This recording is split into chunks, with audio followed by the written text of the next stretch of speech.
일본 내 무슬림 갈등은 현지에서 어느 정도로 심각하게 인식되고 있나요? 일본 내에서 이슬람교도 무슬림이라고도 하지 않습니까? 지금까지는요, 그렇게 일본 전반적으로 심한 갈등이 있다, 그렇게 할 수는 없습니다. 네, 그러나 최근에 여러 군데에서 갈등이 좀 보고가 되어 있어가지고 그것이 확대될 그러한 기미는 보이고 있습니다. 이유는 아무래도 그 일본 쪽에서 특히 인도네시아 쪽에서 일본 현지로 실습 연습이라든가 기타 노동자로 일하러 가는 그러한 이슬람교도 분들이 많아지고 있기 때문에 일본 안에 2010년 정도에는 그 50군데 정도밖에 없었던 모스크라고 있지 않습니까?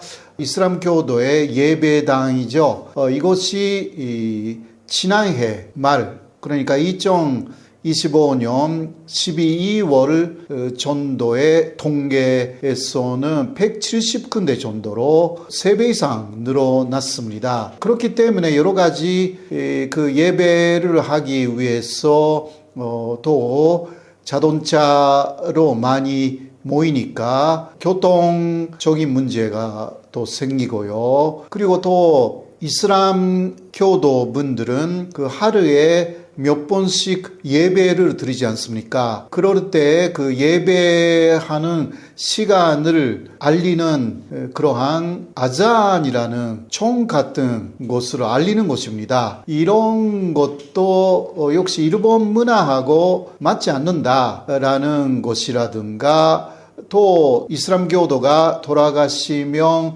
그 몸을 물로 씻어내는 그러한 문화적인 행사가 있어서 이런 것도 일본 안에서 상당히 싫어하는 사람들이 있어서 그래서 조금씩 갈등의 기미가 확대되고 있다. 그렇게 볼 수가 있습니다. 일본의 무슬림 갈등은 생활 방식 충돌이 핵심인데 가장 본질적인 원인은 무엇인가요?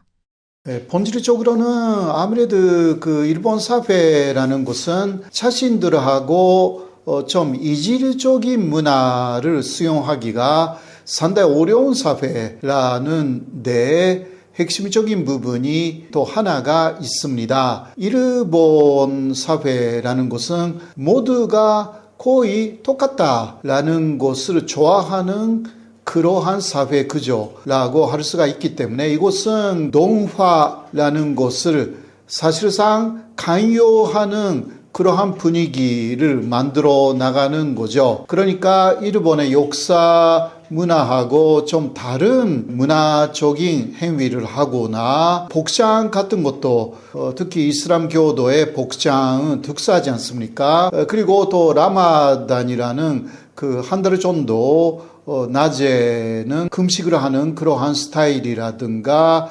음식도 마찬가지예요. 이러한 상당히 일본의 그 상식적인 여러 문화하고 이질적으로 느끼는 것에 대해서 익숙해지지 않는 것이 상식으로 보는 눈이 있기 때문에 이게 또 외국 사람들에게는 상당히 문제가 되는 부분이죠. 상당히 압력으로 느낄 수 있는 부분인데 이것이 그 하나의 갈등의 본질이다라고 할 수가 있고 또 하나는 제도적으로도 이러한 많은 외국인들, 이슬람교도뿐만이 아니라 다른 세계에서 온, 다른 나라에서 온 상당히 이질적인 일본 문화하고 다른 문화를 갖고 온 사람들을 수용할 수가 있는 제도적인 장치가 약하다라는 부분이 갈등의 원인이라고 할 수가 있습니다. 일본에서는 그 어떤 그 마을에 들어가면 그 마을의 문화라든가 방식에 맞춰야 한다라는 속담이 있습니다. 그렇기 때문에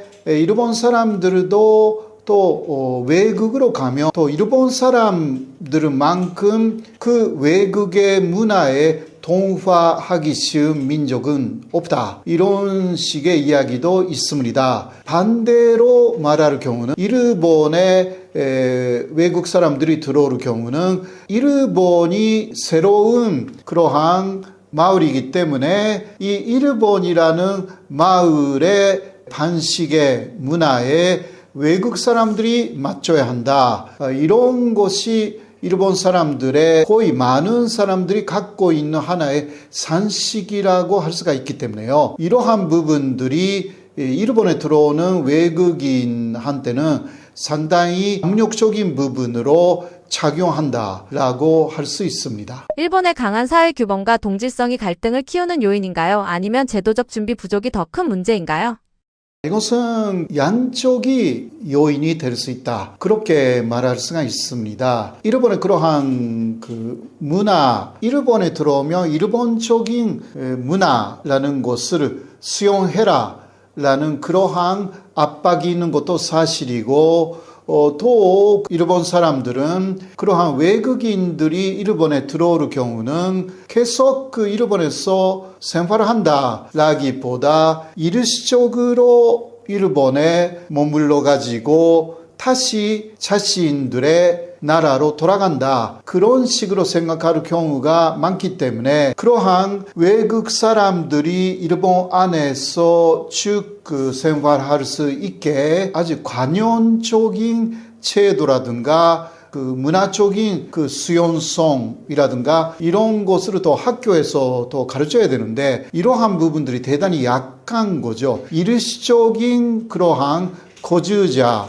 그러니까 비즈니스로서 들어온다라는 생각이 현재까지는 강했다라는 거죠. 그러나 최근에는 그렇지 않고 일본 안에 생활의 도전 이것을 그대로 가져와서 계속 생활하는 외국인들도 늘고 있다라는 것을 일본 사회가 인식하기 시작했어요. 그러면 굉장히 많은 나라에서 들어오는 외국인들을 수용, 문화적으로도 기타 음식도 그렇고 복장도 그렇고 기타 생활의 양식도 굉장히 다양하잖아요. 이런 것을 실제로 받아들이는 제도적인 장치가 대단히 약하다라는 양쪽 측면이 있어가지고 양쪽에서 이것을 어떻게 확대하고 개선해야 하는가 이렇게 접근해야 되는 것으로 일본 안에서도 특히 이슬람교 연구자라든가 그러한 외국인을 수용하는 그러한 공무원들이라든가 말하고 있습니다. 한국에서 갈등이 덜 드러나는 이유는 동아 압력 때문인가요? 아니면 구조적 차이 때문인가요?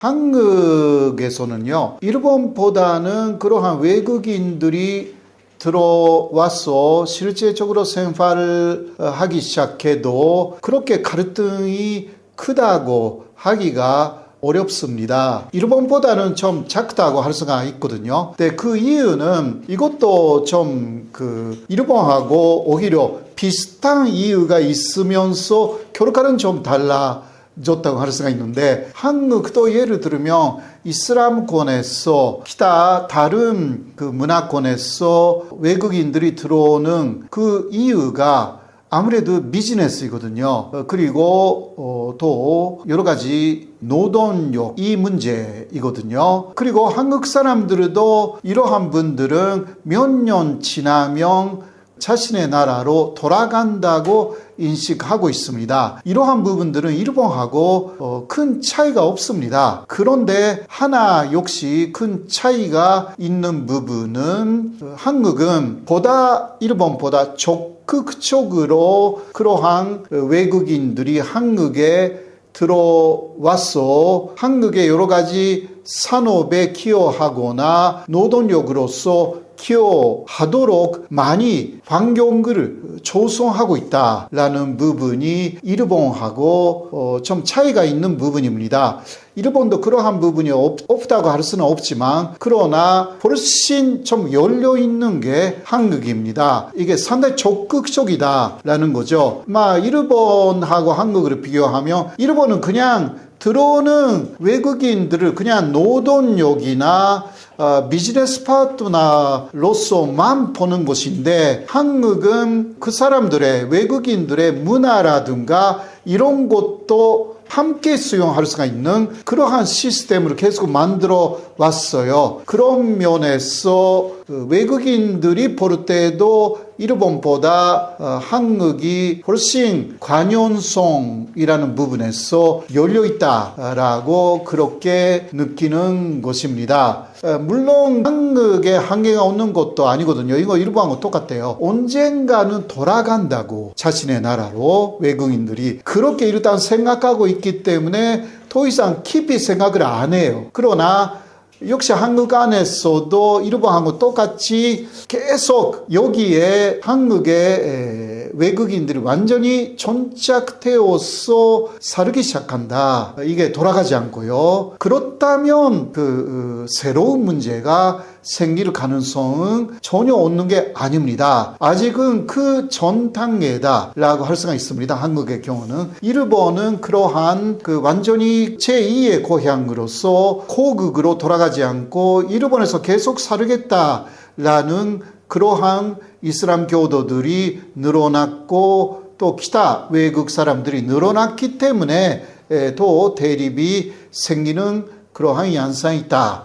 그렇게 정리할 수가 있죠. 외국인 유입이 늘어나는 상황에서 일본은 갈등을 줄이기 위해 어떤 방향으로 가야 하며 한국은 무엇을 참고해야 할까요?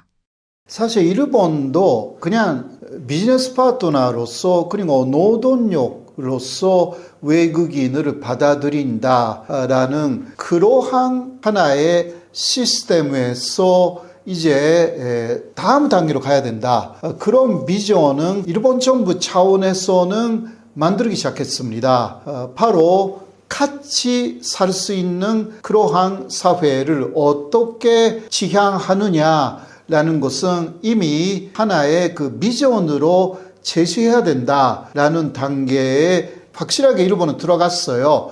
그러나 그것이 주변에 그러한 도쿄뿐만이 아니라 여러 지방에 그런 것이 침투되지 않았다. 그러한 생각 자체가요. 그리고 정부 안에서의 비전에 불과하고 그것을 완벽하게 실정하는 지자체가 아직 적다라는 것이 일본의 과제이고, 그러나 비전 자체는 있습니다. 그렇기 때문에 일본 사회의 문제는 그러한 비전을 발전시켜서 정확하게 실천하는 위지의 문제라고 할 수가 있고, 한국은 오히려 그러한 비전을 만들어서 또 실제로 한국 안에서 계속 살아가겠다라는 외국인을 수용하는 그러한 실전 단계까지, 말하자면 일본은 문화적으로 또 그런 약간 배타 쪽이에요. 관용성이 한국보다는 좀 없어요. 그러니까 일본은 비전까지는 만들었는데 실전이 안 된다 이거죠. 한국은 비전이 확실하지는 않지만, 그러나 만들면 관용성이 좀 많이 있는 사회이다 보니 일본보다 더 빨리 외국 사람들하고 같이 살아갈 수가 있는 그러한 사회를 만들 수 있는 것이 아닌가, 이러한 기대를 해볼 수가 있습니다. 일본인들이 밖에 나가면 그 사회에 많이 동화가 돼요. 그러니까 미국에 간 일본인들은 거의 미국 사람이에요. 그럼 한국 사람은 한국 사람이잖아. 미국에 있어도 한국 사회를 미국 안에 만들어. 그거는 그냥 미국 안에 있는 미국 사람으로서의 일본인이 있는 것 뿐이에요. 반대로 말하면 외국에서 들어온 사람들에게는 여기는 일본이니까 일본식으로 해라 라는 압력이 강해요. 이게 일본 사회. 우리도 그렇게 하니까 니들도 여기에 들어오면 여기는 일본이니까 일본식으로 살아라. 이게 강한 거예요. 이게 기본적인 문화적인 차이라고 할 수가 있는 것 같아요. 추가로 해주실 말씀이 있으신가요? 예, 일본은요, 역사적으로 사실 중국 사람도 한반도에서 일본에 많이 사람들이 갔지 않습니까? 네, 이러한 사람들을 굉장히 많이 수용하기는 했습니다. 그러나 아무래도 그 이르완 체제였기 때문에 이르완 아래에 일본이라는 시스템이 있다. 그러니까 일본에 들어오면 다 일본 사람하고 똑같이 되라라는 압력이 역사적으로도 상당히 강했습니다. 이곳이 현재가 되어서 이러한 체제가 그렇게 현재는 강하지는 않지만 아직은 그래도 선진적인 이러한제가 있기 때문에요. 그런 면에서 현재까지의 역사적인 문화적인 부분이 있기 때문에 일본에 들어오는 사람들에게는 그거는 외국인든 뭐 원래 일본인이 어떤 사람이든 상관이 없습니다. 일본의 방식을 수용해라 라는 부분이 상당히 강한 사회가 일본 사회다라고 할 수가 있기 때문에 이슬람 교도들에 대한 여러 가지 그 압박으로 이슬람 교도들이 느끼는 부분도 그러한 부분들입니다. 한국의 그 선리학도요, 일본에 들어가 가지고 일본식 선리학으로 완전히 바뀌어버렸습니다. 예를 들면 일본의 선리학에는 역성혁명이라는 개념이 없어요. 역성혁명이라는 것은 왕이 왕답지 않으면 왕을 갈아버릴 수도 있다 이거잖아요. 그러나 일본의 선리학은 조선 선리학을 굉장히 많이 수용했거든요. 일본에는 맞지 않다. 왜냐하면 그렇다면 일왕을 갈아버릴 가능성도 있기 때문에 그래서 역성혁명을 완전히 부정해버렸어요. 그렇게 기타 조선에서 또 중국 송나라에서 가져온 선리학도 일본식으로 엄청나게 바꿔버렸어요. 이게 일본입니다. 그래서 아마도 이슬람교도요, 일본에 들어가면 아직은 처음이지만 이게 100년, 200년 가면 일본식 이슬람교가 될 가능성이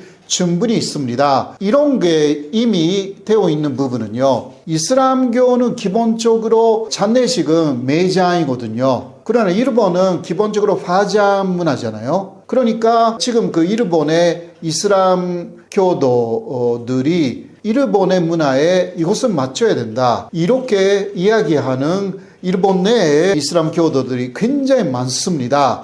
그러면 바로 매장 문화가 아닌 장례식 문화, 이슬람교회, 그것이 일본 안에서 만들어지는 거예요. 이게 일본입니다. 이것은 이미 시작됐다고 합니다. 왜냐하면 제도적으로 일본이 그것은 허용하지 않기 때문에 그런 것입니다. 그래서 그런 부분들이 일본이 제도적인 부분 그리고 문화적인 부분에서 다른 문화권의 문화도 일본 안에 들어오면 완전히 바꿔버린다라는 내용을 갖고 있다라는 것이 독자 여러분들도 알아야 하는 부분이라고 말씀드릴 수 있죠. 이란 정세에 대한 불안과 생필품 사재기까지 나타나는 일본 사회의 불안 심리는 어디에서 비롯된 걸까요? 예, 아무래도 그 일본 사람들은 1970년대에 오일 쇼크라는 게 있었지 않습니까? 그때 사재기라는 것이 일본 사회에서 본격적으로 처음 나타났거든요. 그때의 기억이 지금도 좀 나이 많은 세대에서는 남아 있는 거죠. 그러니까 석유가 들어오지 않으면 먼저 총이는 석유로 만드는 것이다. 이게 오해이거든요. 사실 왜 오해냐고 하면 단식 오일 쇼크가 있었을 때도 일본에서는 토일렛 페이퍼 사재기가 엄청나게 일어났고요. 지금도 마찬가지예요. 뭔가 그러한 위기가 있으면 금방 토일렛 페이퍼도 먼저 많이 사재기를 하는 그러한 습관으로 남아있는데 요새 일본의 그 토일렛 페이퍼는요, 석유로 만들지 않습니다. 모두 그 폐지, 그러니까 노트라든가 그런 다 쓴 종이를 다시 리사이클 하면서 그런 토일렛 페이퍼를 거의 만들고 있기 때문에 그 10% 이상 폐지 이용이에요. 석유하고는 아무런 관계가 없습니다. 그러니까 이 부분은 오해에 의한 것이고 그리고 그 과거의 그러한 기억이 지금도 생생하기 때문에 일부에서는요, 그 어딘가에서 그런 그 사재기가 시작되면 정확한 정보를 주지 않고 뉴스에서 계속 나오니까 우리도 좀 이거 준비해야 되겠다 사직이 해야 되겠다. 이런 식으로 연결되는 것이고요. 자연재해 경험이 많은 일본에서 위기 신호에 빠르게 반응하는 선제적 불안 심리가 이번 현상에도 작용한 걸까요? 또 일본에서는 항상 지진에 대한 공포가 있습니다. 지진이 일어나면 쓰나미도 오고 이거 대지진으로 아주 큰 쓰나미로 이어지기 때문에 현재 일본 정부는 혹시 그러한 사태가 일어나도 10일 정도는 스스로 살아남을 수 있는 그러한 준비를 하는 게 좋겠다라는 것은 쭉 이야기하고 있습니다. 그렇기 때문에 항상 그러한 뭔가 일본에서 큰 문제가 일어날 가능성이 있다라는 그러한 걱정, 공포심의 연장선상의 호름즈 해협의 리스크에서 오는 사재기라는 것까지 이어진다라고 할 수가 있습니다. 한국에서 오히려 볼 수가 없는 그러한 상황이기 때문에 일본이 진짜 후진국이 됐구나라는 것을 많이 좀 오히려 아쉽게 느낄 수 있는 부분입니다. 그러니까 선진국이라고 하면 여러 가지 위기 상황이 있어도 나라 안에서는 안정하게 치안이 유지된다. 기타 모든 면에서 그것이 지금 무너진 게 일본이잖아요. 무너지기 쉬운 게 한국보다 일본이다 라는 것을 볼 때 좀 아쉬운 느낌이 있습니다. 중동 위기 속 한국군 KC-330이 일본인까지 대피시킨 이를 계기로 일본의 대한국 인식이 변화할 가능성이 있을까요? 한국에 대한 일본의 인식은 꽤 좋아졌습니다. 지금 일본 쪽에서는 한국을 우호적으로 생각하는 사람들이 60% 정도가 됐습니다. 한때는 굉장히 낮은 수준이었는데요. 이것은 현재는 일본 자위대하고 한국군이 서로의 나라 혹은 제3국에서도 일본은 한국인에게, 한국은 일본인에게 이러한 뭔가 위기가 닥칠 경우는 도움을 주자라는 국가적인 합의를 한 그러한 상황입니다. 이거는 각서도 교환했고요. 그렇기 때문에 이거는 사실 국제적인 약속, 각서 때문에 협약이라고도 할 수가 있죠. 그것 때문에 하고 있는 거거든요. 그냥 아직 한국 쪽에서 한국이니까 그러한 협약이 없어도 일본인을 데려왔을 거예요. 그러나 지금은 협약이 있어서 더 정확하게 일본 사람을 데려옵니다. 반대로 일본이 그럴 경우는 한국 사람을 데려옵니다. 그러한 사례가 또 일본 쪽에서도 있었습니다. 이렇게 되어 있어서 이런 것이 되풀이되면 또 서로에 대한 인식이 더 좋아진다라고 할 수 있죠. 다카이치 총리의 독도 발언은 왜 이 시점에 나왔으며 그 의도는 무엇이라고 보시나요? 이것은 한국에서는 그냥 다카이치가 또 독도에 대한 비상식적인 발언을 했다. 이 정도로 뉴스가 나왔는데 배후는 그렇게 쉬운 내용이 아니었습니다. 사실 2월 22일은 일본에서는 다케시마의 날이라고 하지 않습니까? 다케시마는 독도의 일본 이름입니다. 그래서 올해 2월 22일에는 다카이치는 계속 공약을 하고 있었어요. 다케시마의 날의 행사, 이거는 일본의 남쪽에 있는 시마네현에서 매년 지방 행사로 행사가 있습니다. 거기에 현재까지는 장관급 인사를 보냈는데 이번에는 장관을 보내겠다. 이렇게 지난해에 일본 총리가 된 이후에 계속 공약을 내세웠어요. 한국의 눈치를 보지 않고 그냥 장관을 보내겠다라고 이야기를 한 거죠. 그런데 올해 2월 22일 그래도 다시 장관급을 파견했습니다. 그래서 2월 22일 시마네현에 사람들이 또 대회장으로 모였지 않습니까? 일본 정부 쪽에서는 장관급을 중심으로 몇 사람 일본 정부 인사들이 내려왔는데 자강급 인사, 일본에서는 총무관이라고 해요. 그 사람이 둔단해가지고 인사 말을 하기 시작했는데 그 동시에 야유가 이제 시작됐습니다. 거기에 온 일본 시마네 현 주민들이 장관은 왜 오지 않았냐? 다카이치는 약속만 해놓고 왜 다시 차관을 보냈냐? 왜 거짓말을 했냐? 말만 해놓고 왜 약속을 안 지키느냐? 이게 전무관이 인사를 하는 시간 동안 계속 심한 야유였습니다. 이게 일본 안에서 아주 큰 뉴스가 됐습니다. 그것은 다카이치 촌리를 직격했죠. 그러니까 그 이후 지금 일본 국회가 열리고 있는데 매년 일본 국회에 나가서 답변해야 되는 질의응답해야 되는 게 일본 촌리의 입장인데 다카이치의 기세가 완전히 꺾여버렸습니다. 힘이 없고 이야기도 확실하게 할 것 같지 않고 이게 분명하게 다케시마의 날에 대한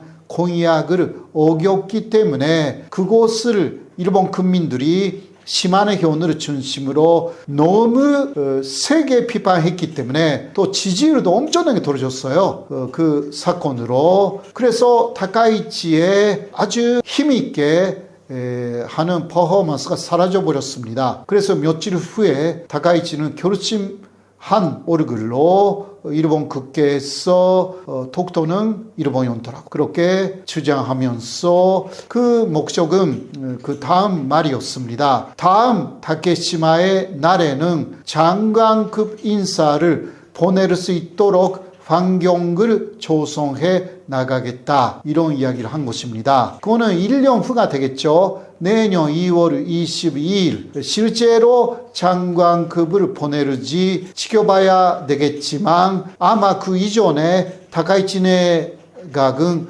끝나 있을 가능성도 충분히 있습니다. 다카이치는 오래 가지 못할 가능성도 있습니다. 그리고 미국은 그런 식으로 한국과 일본이 독도 문제로 그 갈등을 키워나가는 거 싫어합니다. 미국은 일본하고 한국이 오히려 안보적으로는 굉장히 사이좋게 가는 것을 원하고 있기 때문에 그래서 아베 신조도 장관급으로 보내겠다고 하면서 못 보낸 거거든요. 아베 신조도 미국의 눈치를 보면서 독도 문제 키우지 않았습니다. 그런데 다카이치는 그것을 깨고 아베 이상으로 하겠다라는 것인데 쉽지 않을 것으로 보입니다.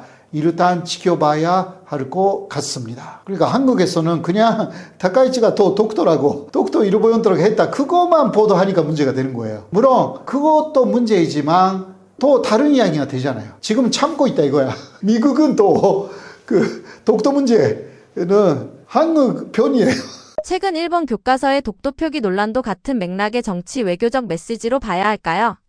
일본 정부가 검정 교과서를 사용하죠. 역사 교과서라든가 사회과 교과서 전반적으로 일본의 초등학교, 중학교, 고등학교 교과서 대부분의 독도는 일본 영토라는 표기가 들어가 있습니다. 이것은 아베 신조 정권 때에 그런 식으로 독도가 일본의 영토라는 내용을 쓰지 않는 사회과 교과서는 검정을 통과시키지 않겠다고 일본 정부가 반침을 세웠기 때문에 갑자기 일본의 사회과 교재 거의 전체가 독도는 일본 영토라는 내용을 쓰기 시작한 것입니다. 그래서 그 연장선상에 현재 있기 때문에 이것을 또 현재는 유지하고 있고 일본은요.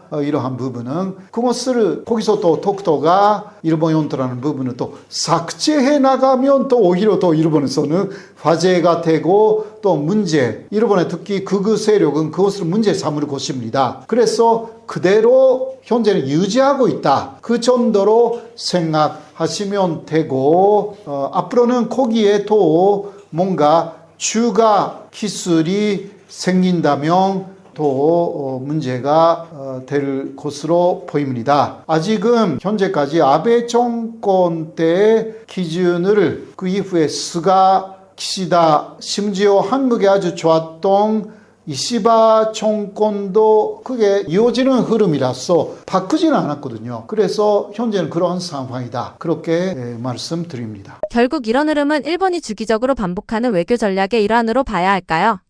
네, 일본은 그 외교 카드로 독도를 사용하고 있는 것입니다. 외교 카드라는 것은 독도를 실제적으로 지배하고 있는 것은 한국이 아닙니까? 그러니까 그 독도를 일본 영토로 다시 만든다라는 것은 불가능합니다. 사실상. 네, 그러나 외교 카드로는 쓸 수가 있는 것입니다. 그래서 독도가 일본 영토가 되지 않을 것이라고 생각하고 있으면서도 한일 관계에서 다른 문제가 일어날 때, 현재까지는 예를 들면 위안부 문제라든가 강제징용 문제라든가 기타 등등 일본에 좀 불리한 문제가 일어날 경우 항상 일본은 독도 문제를 거론하면서 독도를 국제사법재판소에서 재판하자 이런 식으로 오히려 한국을 압박을 했습니다. 이거 외교 카드로 쓰는 거죠. 일본은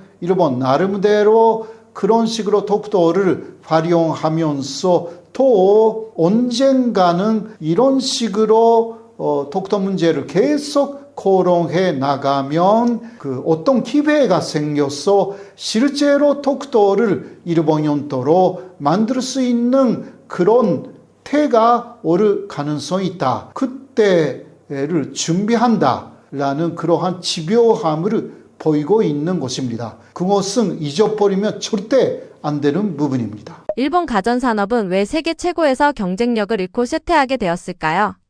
네, 일본의 가전 산업이라는 것은요, 80년대, 90년대까지만 해도 세계 최고였다고 할 수가 있습니다. 한국에서 제가 함께 일본으로 여행 간 한국 분들은 일본의 밥솥이 아주 좋다라는 이야기를 많이 하시면서 이거는 90년대 그 말이었는데요. 일본에 저하고 함께 가면서 저는 그런 관심은 없었지만 그분은 일본에 밥솥을 사가지고 한국에 돌아오셨어요. 조지르시 코끼리 벼였어요. 네, 그러나 지금은 한국의 밥솥이 일본보다 훨씬 좋거든요. 일본 밥솥이 옛날에처럼 좋은 게 아닙니다. 퇴보했어요. 고장도 잘 납니다. 고장 난 후에 이게 수리도 잘 안 돼요, 일본이. 그만큼 일본의 가전 산업이 쇠퇴해 버렸습니다. 이유는 무엇일까요? 이거는 세계 경쟁력에서 중국, 한국, 대만 이런 데에 완벽하게 밀려버렸기 때문입니다. 그 이유 중 하나가 일본의 자인전신이었습니다. 자인전신이 있으니까 아주 좋은 제품을 만들기는 했는데, 그러나 예를 들면 한 번 만들면 10년, 20년 쓸 수 있다라든가 이런 제품들이 꽤 많았어요, 일본에. 한국 제품이나 중국 제품은 3년 쓰면 바꿔야 된다, 그런 거였거든요. 지금은 더 좋아졌다고 할 수가 있지만, 그러니까 이게 경제적으로 이게 채산이 맞지 않게 된 것입니다, 일본이. 일본의 반도체도요, 처음은 25년 쓸 수가 있다, 이거였거든요. 이거는 말이 안 되는 것입니다. 지금은 또 반도체는 매일 새로운 게 나오잖아요. 25년간 쓸 수 있는 반도체 이런 거 만들면 안 돼요. 그러나 일본은 20세기까지는 그게 일본의 자랑이었습니다. 그리고 또 20세기까지는 그게 먹혀 들어갔어요. 또 하나 일본 사람들은 하나 만드는데 너무 차인 전신이 있어가지고 필요 없는 기능까지 굉장히 많이 만들었어요. 휴대폰 하나 해도요, 가라케이라는 게 있었어요, 일본에. 이거는 가라파고스 휴대폰이라는 뜻인데, 이게 뭐냐고 하면 휴대폰 하나 있으면 거기에 굉장히 많은 기능이 있어요. 필요 없는 것이 90%.